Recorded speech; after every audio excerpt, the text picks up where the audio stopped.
قطعاً تمامی مشکلاتی که ما گیمرهای ایرانی وصل شدن به سرورهای بازی‌های مختلف یا سرویس‌های مختلفی که ازش استفاده می‌کنیم مثل ایکس باکس یا پلی استیشن.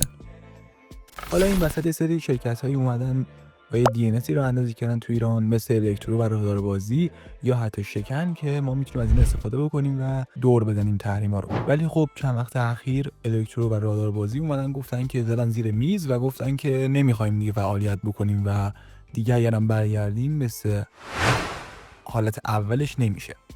ولی خب رادار بازی بعد از حدوداً یکی دو ماه اومد و زیرساختش رو دوباره گسترش داد و گفت که با حمایت وزارت ارتباطات و اطلاعات تونستیم که زیرساختمون رو قوی‌تر کنیم و دوباره پرقدرت برگردیم.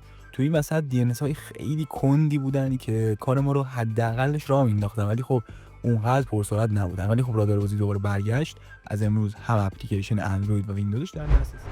آموزش نصب همه اپلیکیشن های خود رادار بازی و نحوه ست کردن DNSش هم داخل خود سایت رادار بازی هست. میتونید از مرکز آموزش برید ببینید و استفاده بکنید.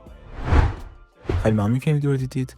با امید رفع تحریم و فیلتر تمامی سرویس هایی که برای مردم باعث سرگرمی میشه. تا ویدیو بعدی، فعلا.